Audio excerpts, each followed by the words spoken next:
The revitalization and reinvention of the Mini brand is one of the motoring world's big success stories. While many famous marques have faltered, this brand has gone from strength to strength. And one of the reasons, of course, is the extension of the model range to include all sorts of different variants. The latest addition to the Mini range is this car, the Mini Countryman JCW. It's the largest and most powerful member of the range.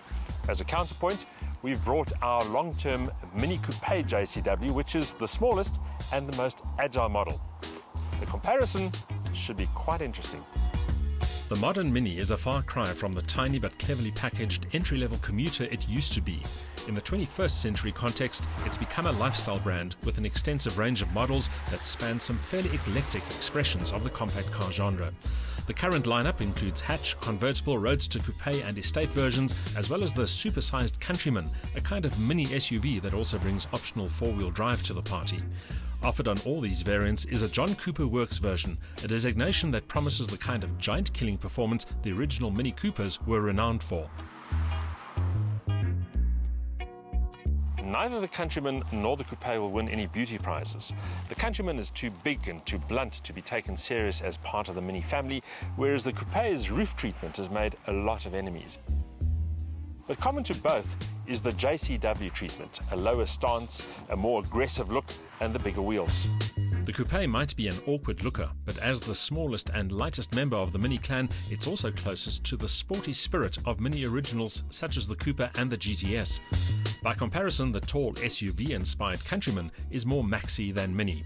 Adding the JCW treatment brings extra zip and more aggressive cosmetics to the package, while the interior execution is sportier too. The cabin of the Countryman is pure Mini. It has that typical large center display which also doubles as a speedometer, the pod-like rev counter and the aviation-style switches. Being a Countryman, it has a cavernous interior with lots of space both front and rear, and there's even a decent boot. By comparison, the Coupe only accommodates two people, but it does so in comfort. Of course, the Countryman has practicality on its side, with 4 doors making access to the ample rear accommodation simple and convenient. The high roofline adds a welcome sense of space too. The JCW version comes with a long list of standard features, while an even longer list of options allows customization. The differences between these two Minis continue under the bonnet. The Countryman JCW is the most powerful member of the JCW family. This 1600 turbocharged engine is good for 160 kilowatt and 300 newton meters of torque on overboost, which is 5 kilowatt more and 20 newton meters more than this engine. This is the normal 155 kilowatt engine that you'll find in most JCW models. But the big difference here, of course, is that the Coupe is not only smaller, but also lighter, 230 kilograms lighter, which means this is the faster car. In fact, the 2-door is the quickest Mini of them all, except for the limited edition Mini JCW GP. But the JCW Countryman has a secret weapon of its own, all-wheel drive. In fact, it's the first JCW model to feature Mini's all-4 system, which runs in front-wheel drive by default, but seamlessly transmits power to the rear wheels when extra traction is required. In dynamic terms, the JCW Countryman and its Coupe counterpart couldn't be more different. The Countryman, of course, the first JCW product to employ all-wheel drive, and that does add to its composure and to its overall grip.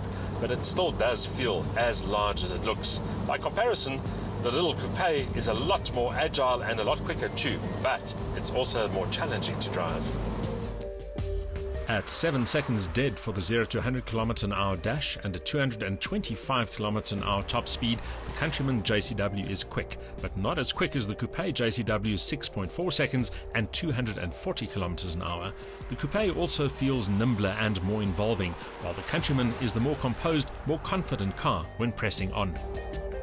The JCW package pushes the Countryman into Golf GTI territory, a space which is already very heavily contested. The result is a very competent, very rapid, very sure-footed product, but perhaps not quite as exciting as you'd think, and certainly not in the Mini context. In fact, one could argue that this is no longer a Mini, but a Maxi. And at 428,000 Rand before options, the price is pretty maxi too. It's a performance Mini for grown-ups, rapid and confident, but not as fast, as furious, nor as much fun as the Coupe. The Countryman JCW offers power and all-wheel drive composure with space and practicality as further recommendations. But the Mini Coupe has low weight, agility and real verve on its side, even if it's only a two-seater with a hard ride. It's not a car for sissies or posers.